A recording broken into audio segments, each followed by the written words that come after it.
Bienvenue sur Toroui News, n'oublie pas de t'abonner et de cliquer sur la cloche pour plus de vidéos.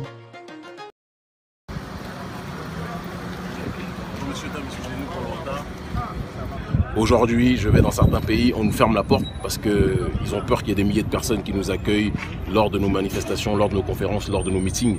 Et ça, c'est la parfaite illustration que le combat politique que nous menons trouve des oreilles attentives un peu partout. Dans les endroits où on nous laisse rentrer, c'est plusieurs milliers de gens qui nous accueillent, qui nous soutiennent, qui nous portent. Dans les endroits où on ne peut pas rentrer, eh bien, ce sont plusieurs milliers de personnes, parfois plus, qui ne peuvent pas nous toucher ou nous voir directement, mais qui saisissent le message et qui prennent leurs responsabilités par rapport aux actions à mener contre le néocolonialisme. Je tiens à préciser aussi que l'hystérie qui existe chez certains présidents africains est une erreur.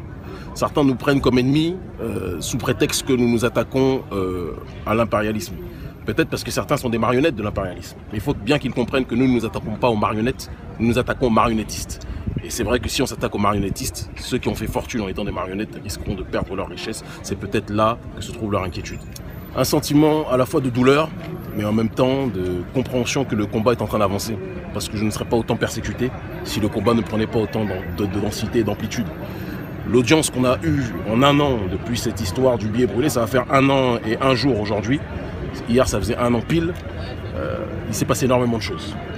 Le combat s'est démultiplié en audience. Notre audience était d'un certain niveau à une certaine époque. Mais aujourd'hui, un peu partout, on a des foules de jeunes Africains et Africaines qui nous soutiennent, qui nous portent, qui nous poussent dans ce combat. Et c'est l'illustration que nous sommes dans cette bonne voie.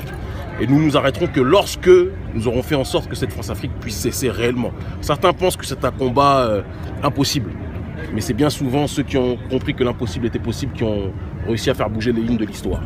Et si nous sommes là aujourd'hui, il ne faut pas oublier que depuis 1945, jamais les présidents français ne s'étaient prononcés sur la problématique liée à la souveraineté, à part durant la période de l'indépendance. Aujourd'hui, ils le font, non pas pour dire qu'ils sont d'accord avec nous, mais parce qu'ils constatent qu'il y a une fusion, il y a une effervescence au sein de cette jeunesse africaine par rapport aux problématiques relatives à la souveraineté. Et c'est la preuve que nous sommes dans cette bonne voie, sur ce bon chemin. Et nous allons continuer, nous n'avons pas d'autre choix. Le gros problème qu'a l'oligarchie française et l'oligarchie africaine à notre sujet, c'est que nous n'avons peur de rien. Moi, je n'ai peur que de Dieu, et je n'ai pas peur, même 3 fois en prison, je suis ressorti toujours plus fort. Je suis surveillé un peu partout où je vais, ça ne m'empêche pas de faire ce que j'ai à faire.